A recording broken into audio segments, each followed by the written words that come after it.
एक समय की बात है, मोहनपुर नामक गांव में सदानंद नाम का एक गरीब ब्राह्मण रहता था। वो स्वभाव से बहुत धर्म कर्म और पूजा पाठ करने वाला था। ब्राह्मण नियम से रोजाना सुबह पीपल के पेड़ पर जल चढ़ाता था। उसी पेड़ पर माँ लक्ष्मी का वास था। एक दिन ब्राह्मण की पूजा से प्रसन्न होकर माँ लक्ष्मी ने एक लड़की का रूप धारण किया और पीपल में से निकलकर उस ब्राह्मण के पास आई। तुम कौन हो बेटी?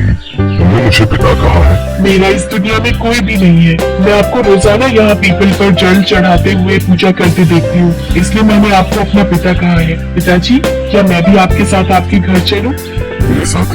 मेरी तो पहले से ही 6 लड़कियाँ हैं। अगर मैं इसे अपने घर ले गया तो खिलाऊंगा क्या? हम तो रूखा सूखा खा लेते हैं, और ये बेचारी रूखा सूखा कैसे खा पाएगी? ब्राह्मण कुछ नहीं बोला और वापस घर लौट आया। अब ब्राह्मण जब भी पीपल पर जल चढ़ाने जाता तो ऐसा हर रोज होने लगा। इसी चिंता में ब्राह्मण बहुत कमजोर हो गया। उसका मन अशांत रहने लगा। एक दिन ब्राह्मण की पत्नी उससे बोली, सुनो जी, क्या बात है? आप कुछ दिनों से अशांत और दुखी दिखाई दे रहे हो। मैं आपकी इतनी सेवा करती हूँ, फिर भी आप इतने कमजोर क्यों होते जा रहे हो? इसका क्या कारण है? आपको कौन सी चिंता सता रही है? मुझे कहिए, शायद मैं आपकी कोई सहायता कर सकूं। यशोदा, कुछ दिनों से मैं जब भी पीपल पर जल चढ़ाने जाता हूँ, उस पीपल में से एक लड़की निकल कर आती है और मुझे बड़े प्रेम से पिताजी कहकर बुलाती है और रोजाना मेरे साथ आने की बात कहती है। अब तुम ही बताओ, हम उस कन्या को क्या खिलाएंगे और उसकी क्या सेवा करेंगे? अरे, तो इसमें चिंता की क्या बात है? जहाँ हमारी 6 लड़कियाँ हैं, वहाँ एक और सही। और उसने आपको पिता कहा है। अब वो हमारे यहाँ आएगी तो अपना भाग्य साथ लेकर आएगी, इसलिए उसे कल अपने साथ ले आना। अगले दिन जब कन्या रूप में माँ लक्ष्मी ने ब्राह्मण को घर साथ चलने के लिए कहा, तो वो लड़की को अपने साथ घर ले आया। जिस दिन से ब्राह्मण उस लड़की को घर लाया, उसी दिन से उसके दिन बदलने लगे। यशोदा, तुम्हें पता है, भिक्षा के लिए जहाँ रोज मुझे 1 या 2 कटोरी आटा मिलता था, आज मुझे बोरे भरकर आटा चावल मिले। यशोदा, मुझे तो लगता है कमला हमारे लिए देवी लक्ष्मी का रूप बनकर आई है। वैसे हमारी सब बिटिया बाहर खेल रही है, पर कमला बिटिया कहाँ है? रसोई में जबरदस्ती खुद खाना बनाने चली गई है। मैंने तो उसे कहा कि तू अभी बहुत छोटी है, तेरा हाथ जल जाएगा, पर वो नहीं मानी। हम सबके लिए भोजन बना रही है।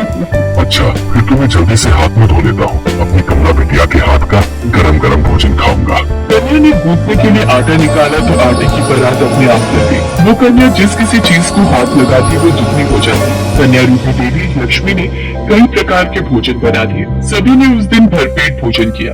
कमला, तुमने तो बहुत ही स्वादिष्ट भोजन बनाया है। पिताजी, फिर तो आप थोड़ी सी दाल और ले लो। सब भोजन कर चुके थे। थोड़ी देर बाद ब्राह्मणी का भाई मिलने गया। यशोदा बहन, कहाँ हो? अरे ज्ञान भैया, आप अचानक? हाँ, वो गांव में थोड़ा जरूरी काम था, सोचा तुमसे मिलता चलो। तुम बैठो, मैं तुम्हारे लिए पानी लाती हूँ। यशोदा बहन, बहुत जोरों की भूख लगी है, कुछ खाने को हो तो वो भी लेती आना। सब तो भोजन कर चुके हैं, अब मैं ज्ञान भैया को क्या खिलाऊंगी? माँ, क्या हुआ? आप क्यों परेशान हो? बेटी, तेरे मामा आए हैं, रसोई में कुछ भी खाने को नहीं है। अब भैया को क्या दूं? उन्होंने खुद से भोजन की इच्छा जताई है। माँ, आप चिंता मत करो, मैं कुछ करती हूँ। कमला तो साक्षात देवी लक्ष्मी थी। वो रसोई में गई और अपने मामा के लिए स्वादिष्ट भोजन बना लाई। उन्होंने खुशी खुशी भोजन किया। शाम हुई तो कमला ब्राह्मणी से बोली, माँ, आप दिया जलाकर यही कोठरी में रख दो, आज मैं यही सोऊंगी। पर कमला बेटी, तू अभी बहुत छोटी है, यहाँ अकेले कैसे सो पाएगी? तू डर गई तो?